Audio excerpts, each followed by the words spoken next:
If a yogi goes to examine someone, he can exactly tell you how long this person is dying. I had a very bad habit. On my way to Ayodhya, I was going and there was a police station. So there was a tree on the other side of the road. I sat down, it was a summer day. I was wearing one small loincloth and hat. You see, one pot of water with me, nothing else. Here comes the in charge of the police post, touches my feet and said, "Sir, my father is seriously ill. Can you tell me what will happen?" I asked your question accurately so that I can give you accurate answer. He said, "What is going to happen? I have duties. If he is not going to die today, then I will go on my duty and come back." I said, "What is the time now?" He said, 1 o'clock. I said, "He is going to die at 4 to 5. 4 minutes before 5 o'clock. You know, he brought his whip. He said, "Look here, Swami, if my father dies, according to your prediction, exactly that time, I will adore you like my father, I will not cry. But if he doesn't die, I will whip you so much, I will kill you first." Serious problem. I said, "Look here, whatever I knew, I told you, now let me go." He said, "No. When your prediction comes true or untrue, then I will allow you to go." That habit of mine broke that day. So I calmed down. So 5 minutes before, 10 minutes before he came out, he said, "Now I'm ready." I said, "No, still 5 minutes more."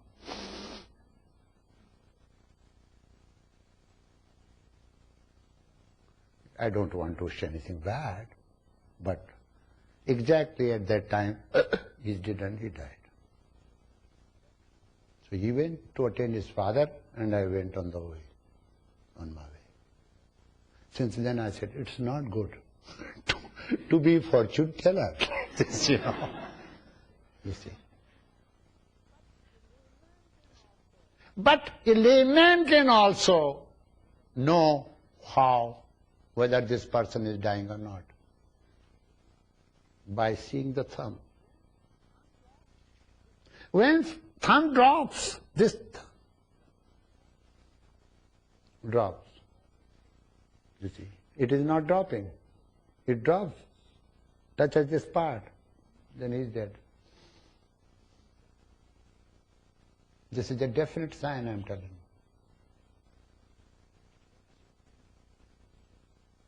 you. Huh? In any position, just drops. It has some connection with it. That's why Hindus have a tradition up to honor somebody with the sandal paste like this. There is some meaning behind it. There are many such signs and symptoms which I write in the book, Life Here and Hereafter. They are not wrong. They are definite signs and symptoms. Now, those who want to act have worldly wisdom. Worship the Shakti here, and this group is called Kala group.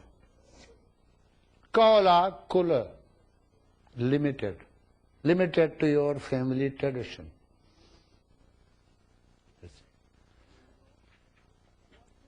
This group worships in external form, but very prosperous as far as worldly wisdom, riches, things are concerned. They use all the things. They get married, They have girlfriend, they drink, they take fish, they use many methods. You see. That particular worship, which is still used in many parts of India.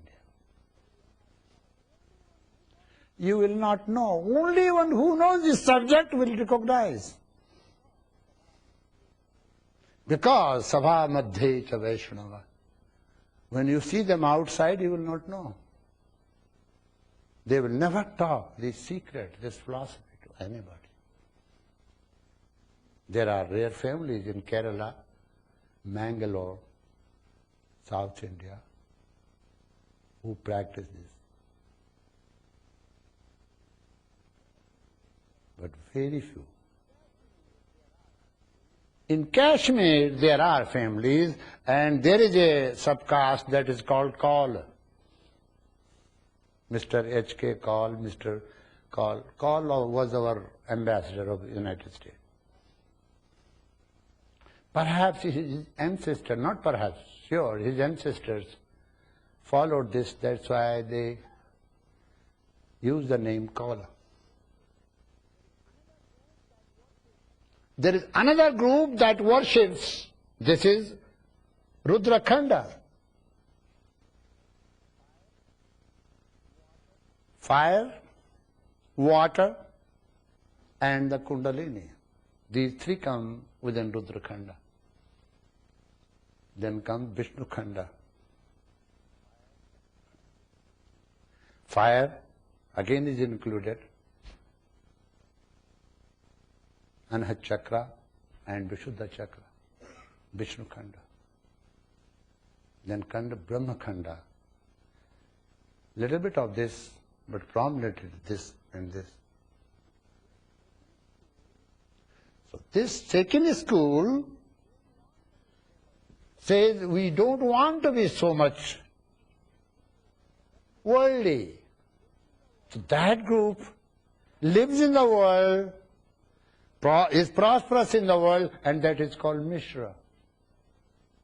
You know, you'll say Mr. Mishra is coming in India.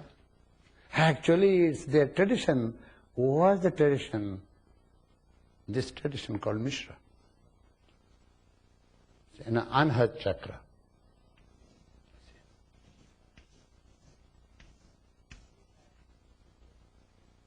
They have different scriptures, but scriptures do not carry much weight, much guidance. Because this is an oral tradition.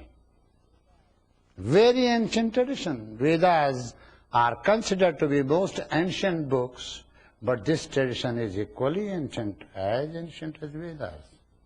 This is simply coming oral. They don't want this tradition to be written, because it will be lost, it will be misused. It was misused by Vajrayana group. When Buddha renounced the world, was enlightened, went to Rajgrihi, he charmed the whole world. All young people started joining Buddhism. And they did not know how to discipline, how to follow the discipline of renunciation. So they created a marga, a path which is called Vajrayana.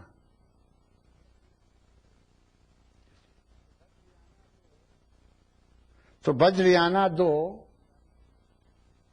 taken from this scripture, misusing this scripture, became a part of Buddhist and destroyed the entire Buddhism. That's why there are no Buddhists in India. The home of Buddha, there is nothing. Outside India, it is flourishing. Misuse of the path. Here Mishra group